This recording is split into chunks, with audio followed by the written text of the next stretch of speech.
बिल्कुल बंटवारा कर दो, बाद में लिख दो ये वाला खेत तेरा, ये दुकान तेरी, ये घर तेरा, हाँ लेकिन मेरे मरने के बाद तुम सब अपना अपना लेना, पर जीते जी साथ में रह सकते हो तो रहो, लेकिन कर दो।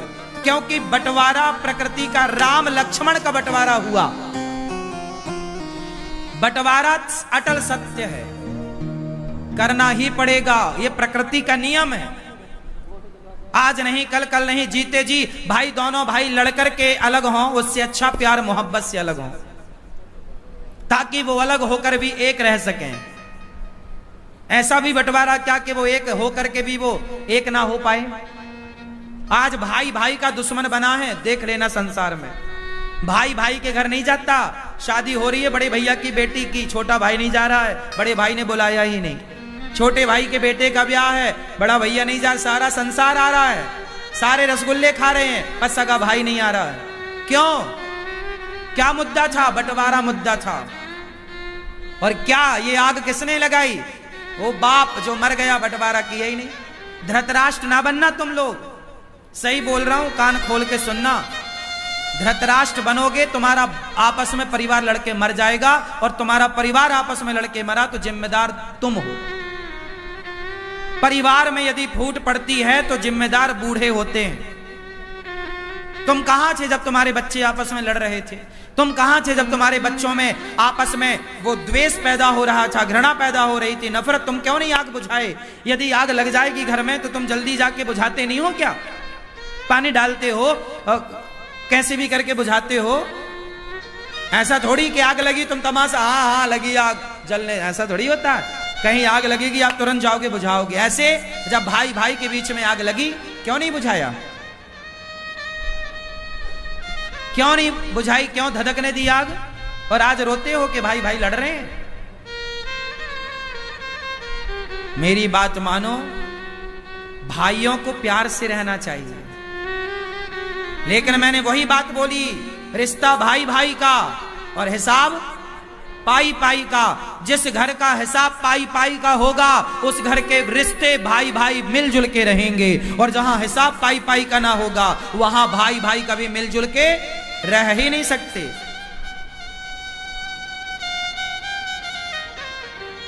क्यों मैया, सही है कि गलत है? सास क्या करती है? बड़ी बहू को थोड़ा ज्यादा सोना दे देती है, छोटे बहू को थोड़ा कम सोना देती है। बाप क्या करता है? बड़े बेटे को थोड़ा ज्यादा जमीन जायदाद दे दिया, थोड़े कम। काहे भैया?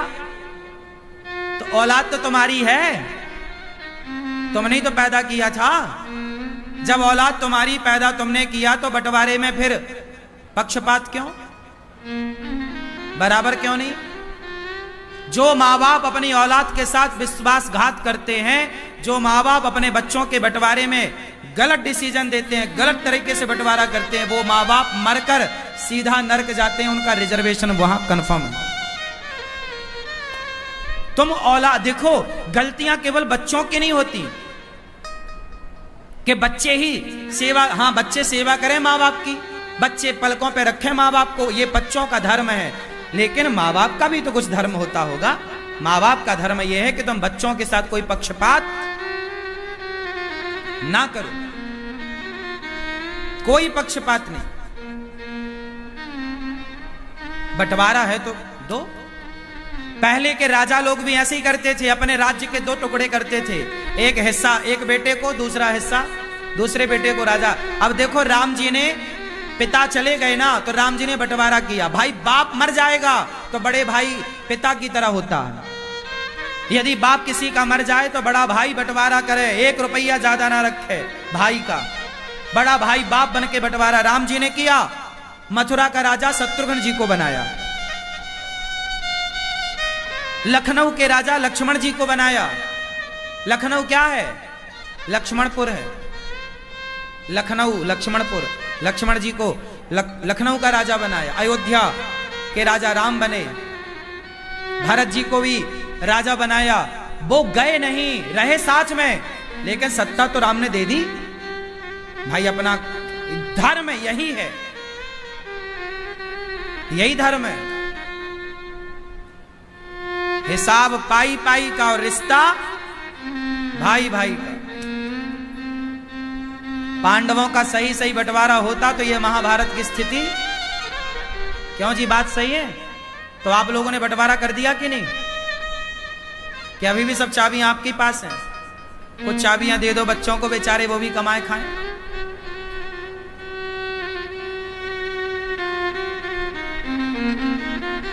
बच्चे कैसे हों? माँ बाप तो ऐसे हों कि परफेक्ट बंटवारा करें, पर बच्चे ऐसे हों कि बच्चे इतना सेल्फ डिपेंड बन जाएं, इतनी मेहनत करने वाले हों, इतने अच्छे हों कि उन्हें बाप की संपत्ति लेने की जरूरत ही ना पड़े, वो बाप से ज्यादा कमा करके दिखाएं, लड़ने की जरूरत ना पड़े। ऐसा बेटा हो। आपको बाप के टुकड़ों पे क्यों पलना हो? आप मेहनत करके कमाओ। आप अपने बाप से भी ज्यादा कमा सकते हैं, आप में काबिलियत है तो, और नहीं है तो बाप जितना देगा वो भी तुम बेच के नाश कर दोगे।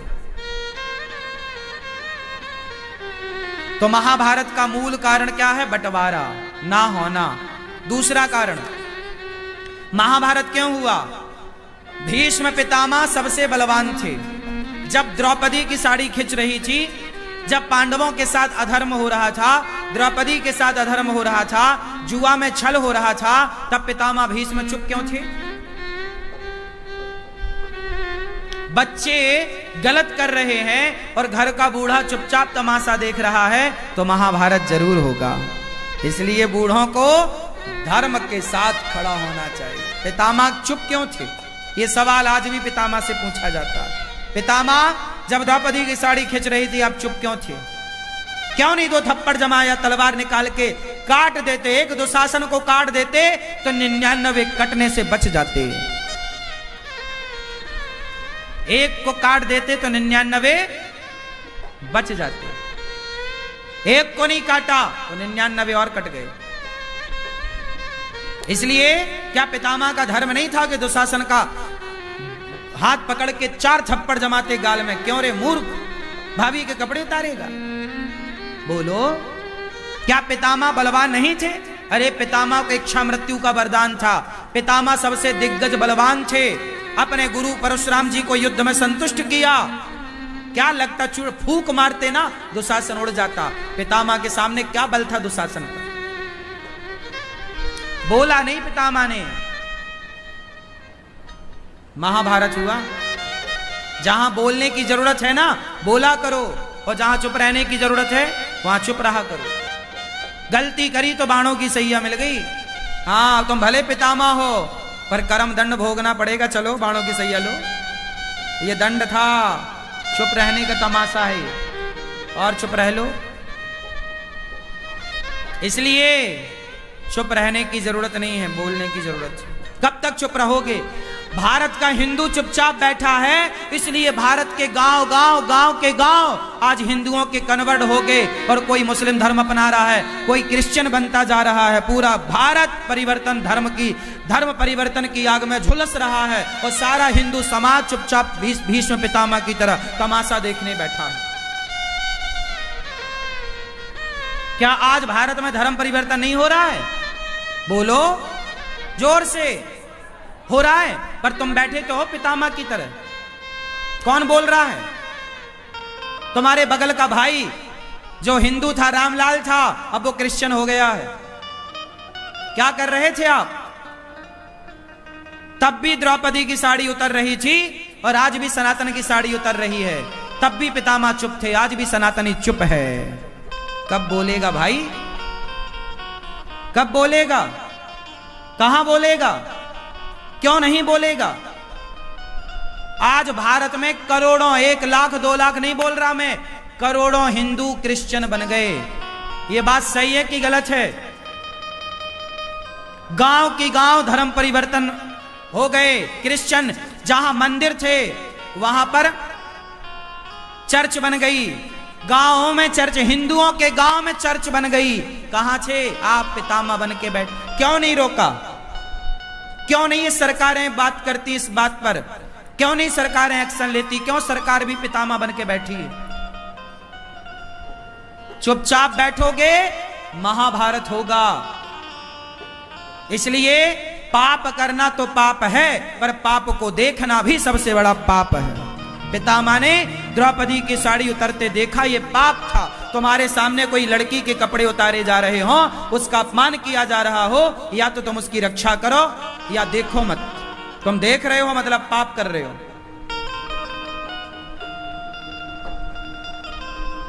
पितामह की तरह आज समाज है। तब भी पितामह चुप थे, आज का भी पितामह चुप है।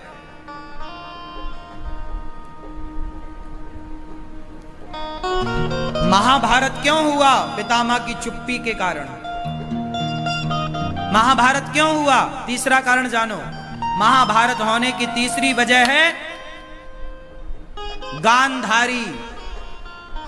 कौन? जोर से और जोर से। द्रौपदी तो याद है, गांधारी भूल गई? अभी याद दिलाता हूं गांधारी का किरदार क्या है, सुनना। गांधारी ये कौरवों की माता है, धृतराष्ट्र की धर्म पत्नी है। गांधारी का योगदान क्या, सुनो। ये वही गांधारी है जब दुर्योधन पर संकट आया तो बोलती हैं कल सारे कपड़े उतार के आ जाना, मैं तुझे देखूंगी, पट्टी हटाऊंगी आंखों की, मेरी शरीर की, मेरी नजर तेरे शरीर पर पड़ेगी, तू वज्र का हो जाएगा। ये बात पता है आपको कि गांधारी ने बोला था आखिरी में कि सारे कपड़े उतार के आना, मैं तुझे देखूंगी, क्योंकि गांधारी एक पतिव्रता नारी है और वो जिसे देख लेगी तो वो शरीर उसका वज्र का हो जाएगा, कोई मार नहीं सकता। ये एक पतिव्रत नारी का धर्म है। पतिव्रता नारी वो अपनी सारी शक्ति दुर्योधन में डालना चाहती हैं। गया दुर्योधन, गया, भगवान ने देखा कहां जा रहा है, बोले मांग ने बुलाया है। भगवान ने देखा कपड़े सारे उतार रखे तैने, नंग धड़ंग जा रहा है, शर्म नहीं आती, कुछ तो लपेट। तो भगवान ने पत्तों की टॉवेल बना के लपेटवा दी, जांग वांग ढक गई। गया, गांधारी ने कहा कुछ कपड़े तो नहीं है, बोला कपड़ा नहीं है। खोला तो पूरा शरीर दुर्योधन का वज्र का हो गया, पर जांघों पर नजर नहीं पड़ी चूंकि पत्ते से ढक रखा था। तो गांधारी ने कहा कि ये तूने, मैंने बोला था ना तू सारे कपड़े उतार के आना, ये टॉवेल क्यों लपेट रखा था? अरे बोले कन्हैया, बोले गांधारी बोले कन्हैया नहीं चाहता। श्राप दे दिया कन्हैया को कि जैसे मेरी आंखों के सामने मेरा वंश समाप्त हुआ है कन्हैया, जैसे मेरे बच्चे आपस में लड़कर मर गए, तेरा वंश भी आपस में लड़के मर जाएगा। तो भगवान श्री कृष्ण के 56 करोड़ यदुवंशी जो आपस में लड़के मरे, वो गांधारी माता का श्राप था। अब बात क्या थी, वो मुद्दे की बात सुनो। अब मैं आपसे एक सवाल करूं, गांधारी माता ने आंखों की पट्टी हटाई किसके लिए? बोलो, दुर्योधन के लिए। अच्छा, अब गांधारी माता कहीं मिले तो सवाल करना। माता गांधारी सुनो, सवाल आपसे है कि जब आपने दुर्योधन पर संकट आया तो आंखों की पट्टी उतारी, जब द्रौपदी पर संकट आया था तब आपने आंखों की पट्टी क्यों नहीं उतारी थी? तब आंखों की पट्टी उतार कर दौड़ करके तुमने द्रौपदी की लाज बचाई होती, एक नारी होकर नारी की आबरू बचाई होती, तो आज तुम्हारे आंखों के सामने तुम्हारा वंश का नाश ना होता। कहां थी गांधारी जब द्रौपदी की लाज लुट रही थी? क्यों नहीं डांटा? और क्या गांधारी को पता नहीं था कि इस दुर्योधन ने द्रौपदी के कपड़े उतरवाए हैं? उस नालायक को ये अमर बनाना चाहते हैं अपने तपोबल से। उस नालायक को आज एक द्रौपदी की साड़ी उतरवाई है। यदि ये नालायक अमर हो गया दुर्योधन, तो ना जाने कितनों की साड़ियां उतरवाएगा।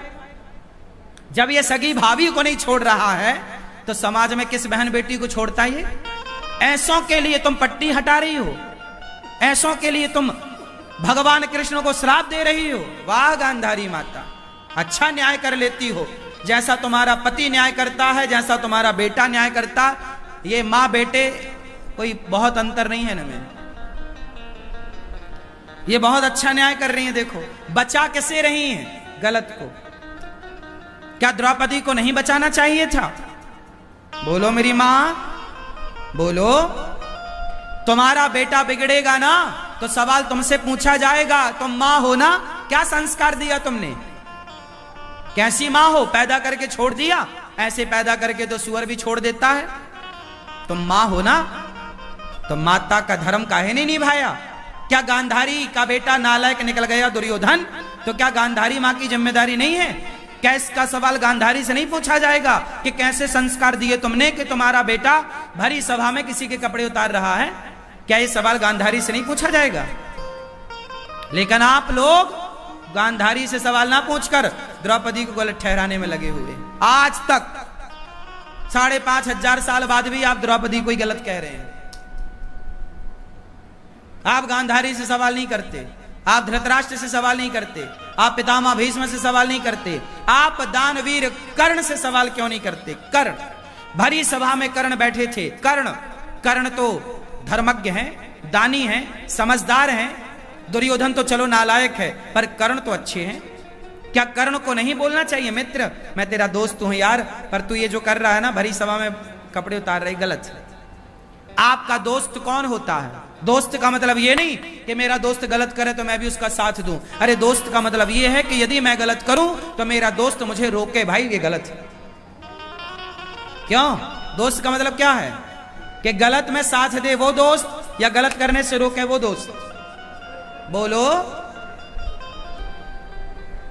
साथ दे, रोके। भाई तुम्हारा दोस्त किसी महिला के कपड़े उतार रहा है तो तुम भी उतारने लगोगे कि अरे रोक भाई ये गलत है यार, तू मेरा दोस्त है, मैं तेरा भला चाहता हूं, ये गलत है, तू गलत कर, रोक। यदि तुम्हारा दोस्त गलत है तो उसके गाल में 2 थप्पड़ जमाने का क्या दोस्त को अधिकार नहीं है? क्यों नहीं जमाया दुशासन के गालों में थप्पड़?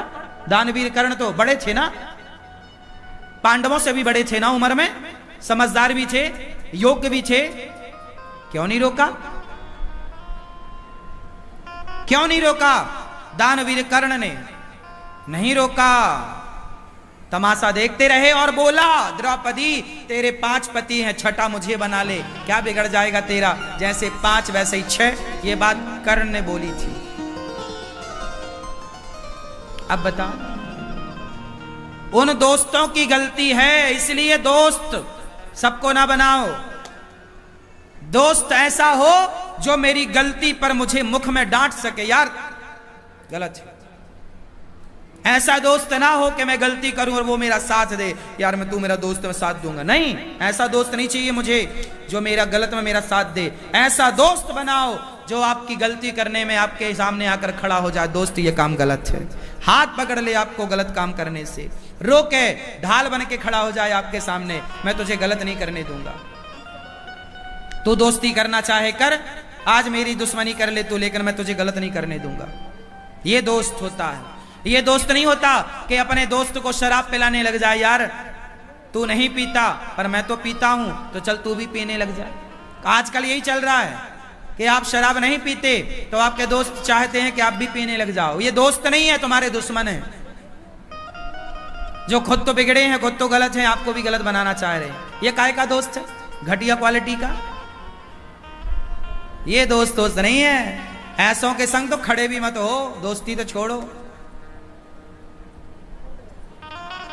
दोस्त तो कैसा हो? योग्य।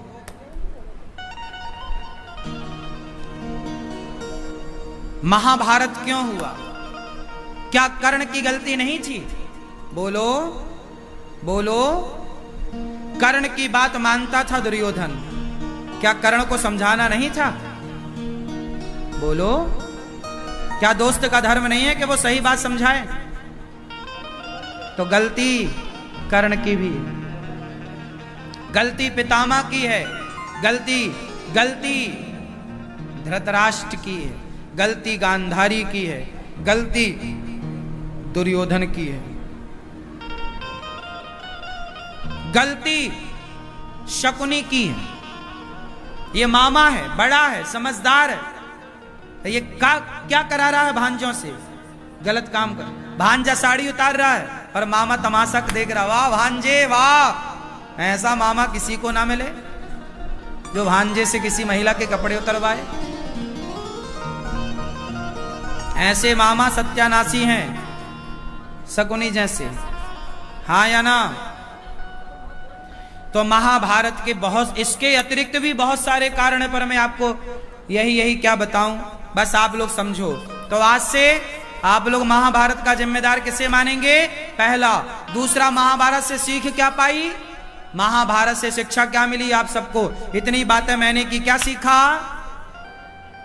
किसी का धन नहीं हड़पेंगे, पहला।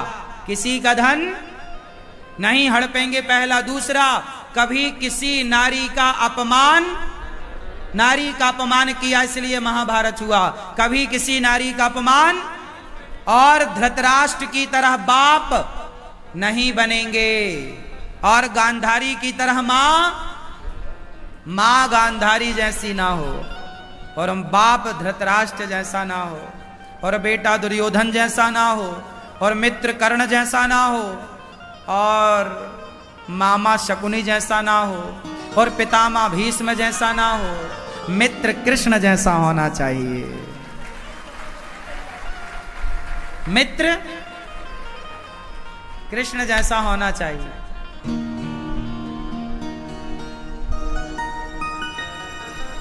मित्र तो कर्ण भी है दुर्योधन का, और मित्र तो कृष्ण भी हैं अर्जुन के, हैं, लेकिन दोनों मित्रों में अंतर है। बात सही है? समझ में आ रही है आपको? दोनों मित्रों में अंतर है।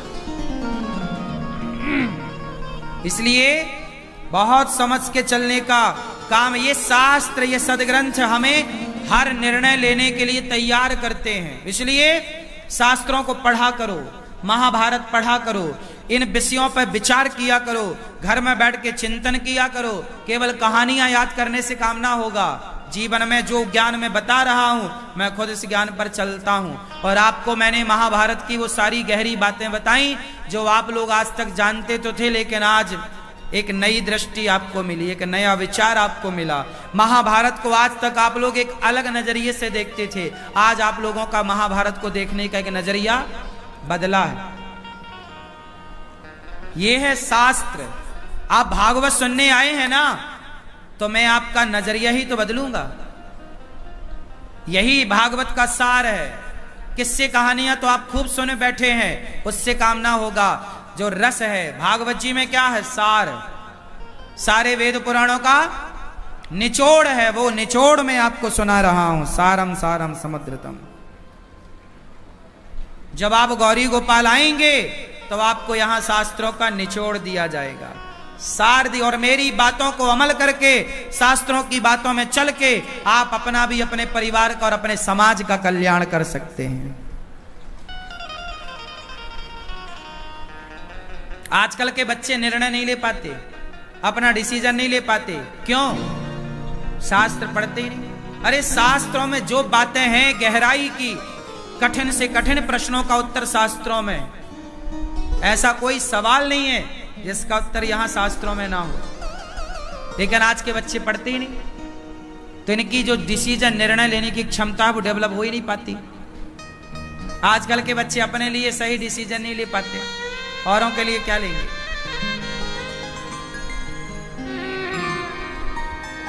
राम के बारे में पढ़ते नहीं, कृष्ण के बारे में जानते नहीं, तो निर्णय क्या लेंगे?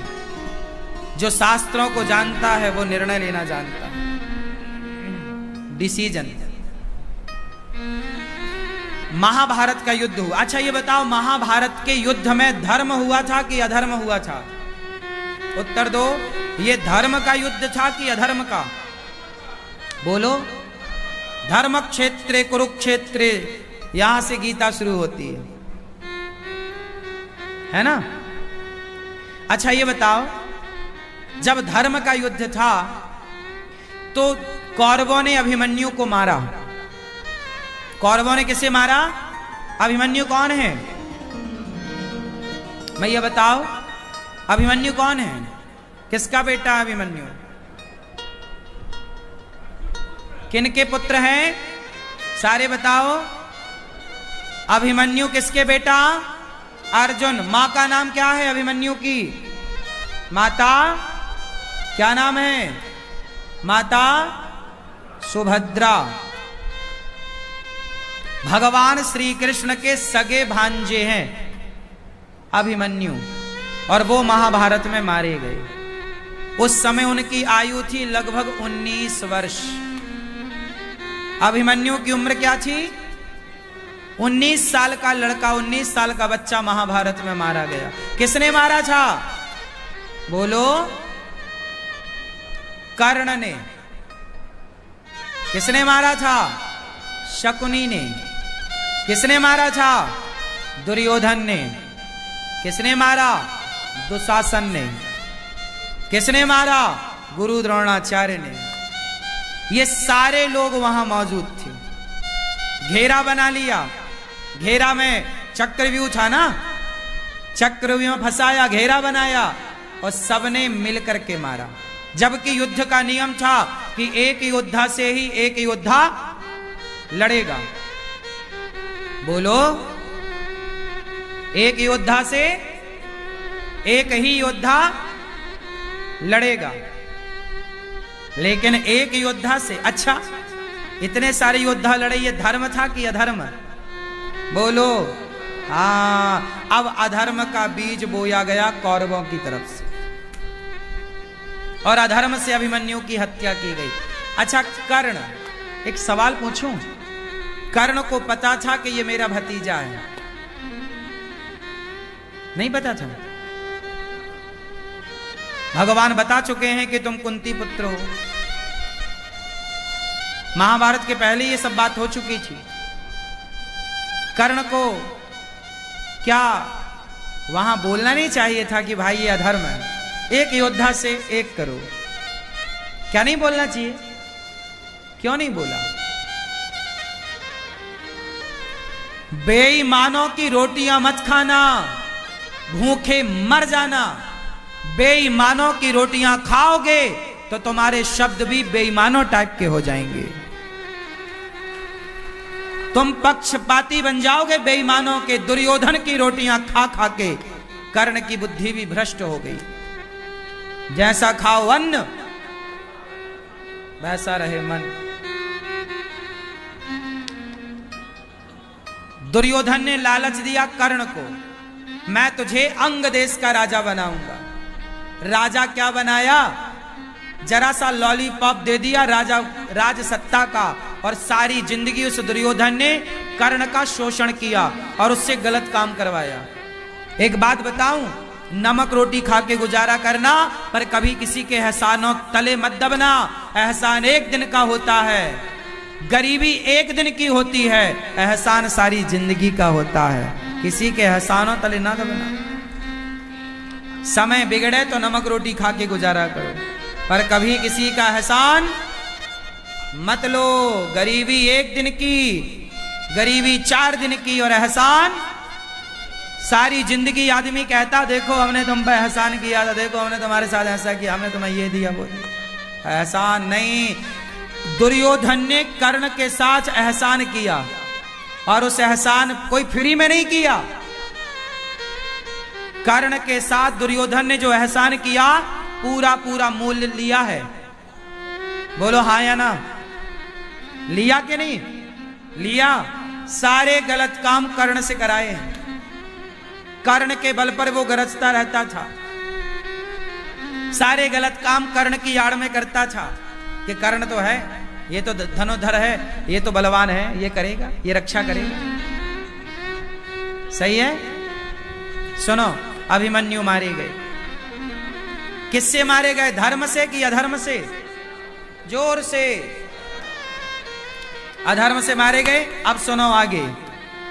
जब कर्ण का रथ का पहिया जमीन पे धंसा तो भगवान कृष्ण बोले अर्जुन उठा गांडी मार। अर्जुन बोले गलत है, युद्ध रथ से नीचे है, इसलिए इसे मारना धर्म नहीं है। भगवान बोले जो मैं कहता हूं वो कर, यहां धर्म अधर्म मत देख। क्यों? क्योंकि इस कर्ण ने कब कब धर्म देखा? जो धर्म देखेगा, जो सामने वाला धर्मात्मा होगा तो उसको भी धर्म देखा जाएगा। जब सामने वाला अधर्मी है तो अधर्मी को अधर्म से मार देना ही धर्म है। तू तो मार, अधर्मी को तो मारना ही। इनने कौन सा धर्म किया? भरी सभा में जब तेरी पत्नी की लाज लुट रही थी तब ये कौन सा धर्म कर रहा था? अभिमन्यु मारा गया तब इसने कौन सा धर्म किया था?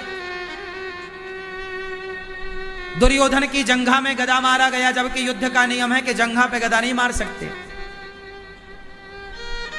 गदा का नियम था कि जंघा पे गदा अधर्म था, तो भीम भैया ने अधर्म से मारा दुर्योधन को। तो भीम और दुर्योधन का जब युद्ध हो रहा था ना, तब भगवान श्री कृष्ण के बड़े भैया बलराम जी आ गए, और बलराम जी ने कहा ये तो गलत हो रहा है। भगवान ने समझाया, दाऊ जी आप जाओ, यहां होने तो जो हो रहा। अच्छा नहीं, ए भीम तू गलत कर रहा, तूने दुर्योधन की जंघा पे गदा मारा, तूने उसकी जंघा तोड़ दी, तूने अधर्म किया। तब भगवान श्री कृष्ण ने कहा, दाऊ भैया भीम ने गदा मार दिया जंघा में, तो आप कह रहे हो अधर्म किया। और जब इसने भरी सभा में द्रौपदी से कहा कि आजा मेरी जंघा पे आके बैठ जा, तब क्या वो धर्म था? तब कहां थे आप? जब इसने अधर्म किया है तो अधर्मी को अधर्म से मार देना ही धर्म है, इसलिए मार दो बस।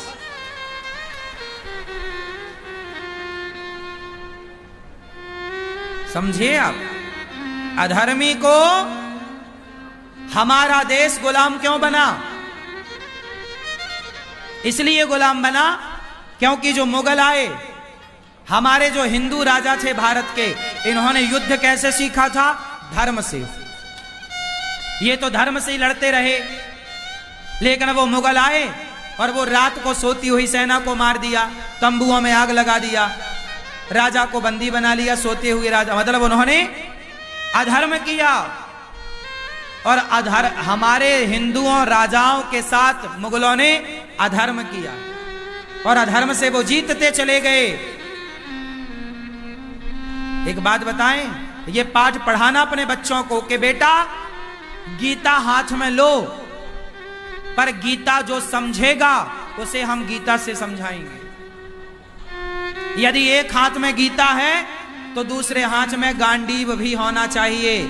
यदि गीता से समझेगा, भैया मैं गीता से समझाऊंगा, और गीता से नहीं मानेगा तो गांडीव से बात होगी, गांडीव से समझाएंगे, तलवार बात करेगी।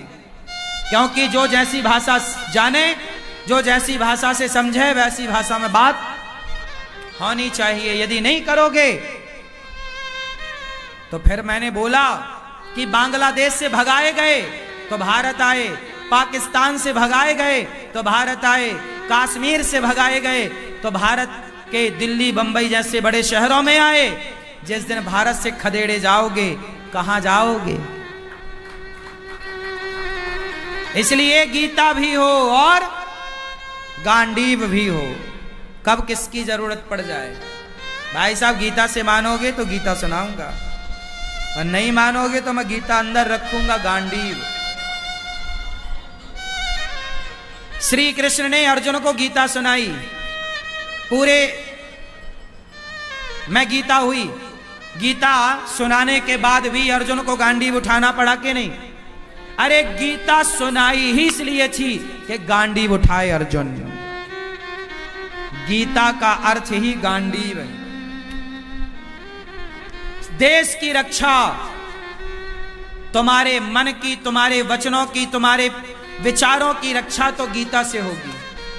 तुम्हारे विचारों की रक्षा, तुम्हारे संस्कारों की रक्षा गीता से होगी, पर राष्ट्र की रक्षा गीता से नहीं, गांडीव से होगी। हाँ या ना? सिखाओ अपने बच्चों को, बेटियों को झांसी की रानी बनाओ और बेटों को अर्जुन बनाओ, शिवाजी बनाओ। सही है? दुश्मन जैसी भाषा समझे वैसे समझाओ। वो तो शिवाजी मिले इन मुगलों को, उनकी भाषा में सिखाया शिवाजी ने। गले लगाने एक मुगल शिवाजी को बोला गले लगाओ, गले लगाने के बहाने वो खंजर मारना चाहता था, शिवाजी ने उसकी हथेलियों को बाहर कर दिया। तू जैसा है मैं भी वैसा हूं।